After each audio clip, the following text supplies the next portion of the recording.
Welcome back, friends, to my random World Cup chitchat. In volcanology, there is this term called volcanoacoustics. Often it's also referred to as volcano screams. Essentially, it is that humming sound that volcanoes generate, right? Some sort of it's as if they are ringing some alarm bells, early warning system, and which is accompanied with some minor shakes here and there. Especially when the magma inside is simmering, and then all of a sudden after those sounds stop and boom, the eruption happens. Now if you are wondering what is this nonsense that I've begun with, not showing off as a geography teacher, June 17th, folks, in World Cup was the day when these minor quakes and the screams have stopped and the actual eruption happened. What a day it was. Let's actually do a deep dive on that day. I think it was football aficionados treat that day, because we had 4 to 5 good matches and they all produced some fantastic results and some individual super performances. Let's start with that first match when Senegal faced their ex-colonial masters, France. I think, throughout this video, I'm going to do a bit of time travel. So if we go back 24 years in 2002, when World Cup happened here in Asia, Japan, Korea, the very first match was between the then defending champions France and Senegal. And there was a major upset in the very first match. Senegal actually defeated France 1-0. The goal was scored by one Mr. Papa Bouba Diop. Unfortunately, he is no more with us. He passed away in 2020. But that was a major sensation. And from then to now, actually, Senegal football has improved a lot. Now they have the likes of Khalidou Koulibaly, Ismaila Sarr, and none other than Sadio Mane, right? But of course, they are facing a far better team in France.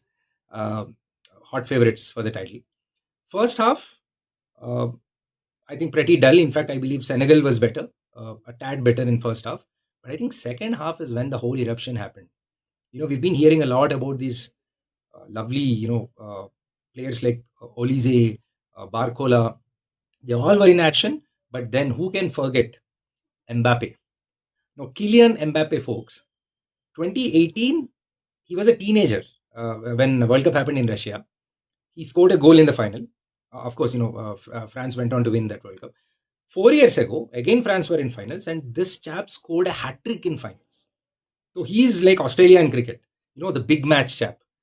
And suddenly, he came out of nowhere, got 2 goals, and, announced as if, I'm here, I'm still here. While the world may be discussing Dembele, it is me, who's going to call shots. So France got their good victory. Senegal also got a goal, but I think deservingly, France won, and more to come from France. I think they'll go very deep into this tournament.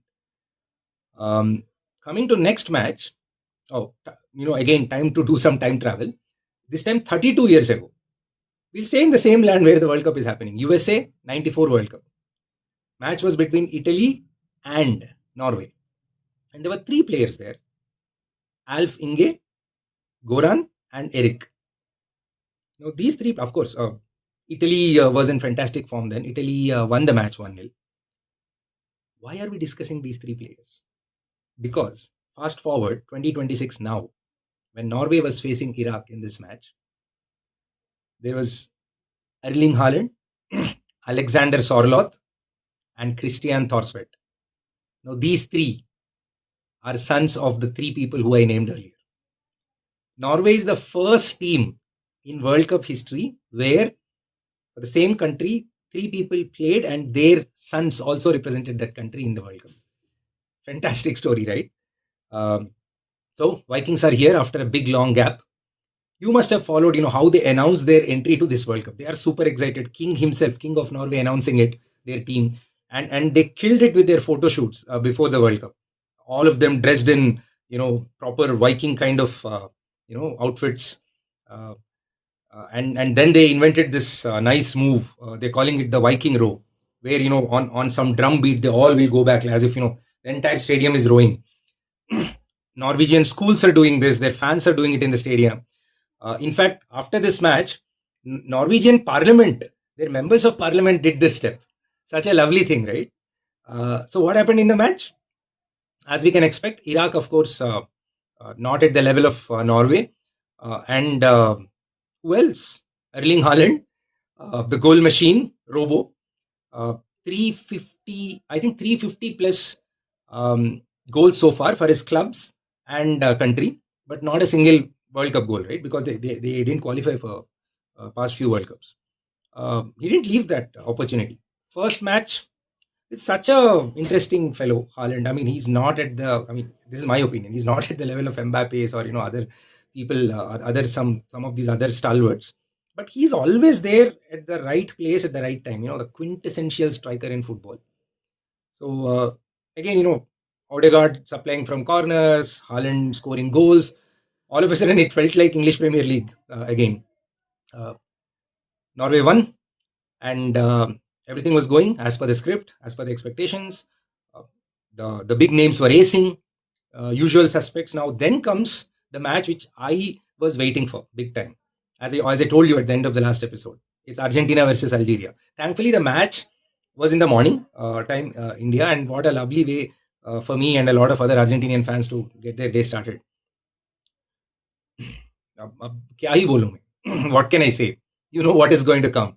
Lionel Messi, he he's the fulcrum of the team. It feels as if when he's on the field making those small, not even jogs, he simply walks right on the field, waiting for the right opportunity. People around him, you know it's as if he's the hub and they are the spokes and they supply to him, and all of a sudden he starts his sprint, scores some crazy screamers. He scored 2 goals, both from out of the box, and of course the third one was very opportunistic when he was right there and took a rebound. Hat trick, his first hat trick. I can go on and on when it comes to stats. He equaled Miroslav Klose, the German striker. 16 goals so far in World Cup, highest ever. He crossed the legendary Pele in maximum number of goal contributions, 24 assists and goals put together, and the list goes on and on. What a player. And he was very emotional, very uncharacteristically, he was very emotional. There were tears.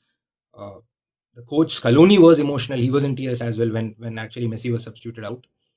Later on, we figured out the reasons that it's about some of the rough, a certain rough patch that Messi is going through, something to do with his family and some health crisis. But hope he continues and entertaining us, all of us, not just Argentinian fans but football lovers. And yeah, hoping to see more. There is one big red card threat scare though, which many say was wrongly not given to Messi. I actually agree he was very lucky there. It was a very rough challenge, could have been red. Lucky. I mean, maybe that didn't happen, so the goals happened. Whatever that is, hat trick, hats off. Goat? No, God. Absolute God. So now see this, see this sequence. Up chronology samjhiye. We have Mbappe's, Haaland's, and Messi's on the same day. You score two, I can score 3. And what follows? Imagine the amount of pressure. Maybe, we are making up as fans, but it was supposed to be followed up by Portugal. Portugal versus Congo match. And who else but Cristiano Ronaldo, right? Arguably, GOAT. Now, unfortunately, he couldn't be his usual self. There were a lot of discussions after that. Was Ronaldo past his prime? Is 41. Had a very poor game, in fact. Very few touches, no shots on target. And I think that also showed off in Portugal's game. They couldn't get all 3 points. Congo actually got away with a draw. That famous fan was missing in the stadium, by the way. In AFCON, that chap who was standing like this as a statue, imitating Patrice Lumumba. All through, this chap just stands in the, amongst all the Senegalese supporters, he stands and he literally, figuratively stands out because he just stands still there like a statue. And actually, he was sponsored by Senegalese official contingent. I think they paid for him, but he couldn't be seen in the match. Apparently, that's because of some quarantine due to Ebola scare. So we can expect him in Senegal's match, sorry, in Congo's match against Colombia, right? So yeah, so disappointing from Portugal. For such a talented team, I think it's definitely disappointing. But I hope they'll come back to the groove. They've got fantastic midfielders. I'm not too hopeful about their coach though. That's my bias. Roberto Martinez couldn't succeed with Belgium and earlier in EPL as well. Let's see how far they go. So then comes another Ballon d'Or contender. That is followed, I think, later on that day or the next day with England match. Imagine England, they make the maximum noise, right? Their fans and the buzz. All of us watch EPL. Great team again. Um, Fantastic match. And who were they playing against? Croatia. Uh, Finalists 18, semi-finalists 22. Still with those veterans, Modric and Perisic. Um, and the match lived up to its expectation. 2-2 in the first half. It's like seesaw swinging. Both the time, I think Croatia came back to equalize. Second half, I think early goal by Bellingham, and then England all the way. I think England, if you ask me, they are at their fluent best in the recent past, in the past few major tournaments that I have seen. They did come to a Euro finals also, but I think this time, if Thomas Tuchel can pull it off, nothing like it. Let's wait and watch. Imagine 80 odd years ago, Germany brought World War to London, and now a German in Thomas Tuchel can bring the World Cup to London. Right? Interesting, right? Sport unites. Yeah, then the regular, the other matches resumed. Why am I saying other? Because the big nations, the favorites are gone. Colombia had a good match. Luis Diaz scored, and I think the second matches of every team in the group stage have begun. And this morning we had Canada score half a dozen goals against Qatar. Half a dozen. Of course, there were 2 red cards. They were playing against, for half of the match, they were playing against 9-man Qatar team. But oh my God, 6 goals. People are already talking about just like how cricket changed, with teams scoring aggressively even in test matches, run rates being high. People are saying that our defense is getting weaker by the day. Uh, our football matches dishing out more and more goals. Is the average number of goals more? Not really. I think it depends on the style of the play. I think Qatar was no match. Some people also forwarded me some old clips. In Asian World Cup qualifiers, in the group stage, India actually fought very well against Qatar. And there was one controversial goal where the ball actually went out of play, very near the goal post. It missed Gurpreet Sandhu, and then the Qatari forwards actually brought it back and sneaked a goal, which is not supposed to be legal, but it somehow escaped referee's attention and all cameras' attention. And there was a lot of hue and cry about that. People are also saying it's a karmic effect, and Qatar don't deserve to be in this World Cup. Those are just some comments from sour grapes. People who couldn't digest. What is the karmic effect then of India slipping from almost 100th rank to 130th rank? No one knows. Anyways, that's about it for today. More matches to come, and I'll see you again in 2 days.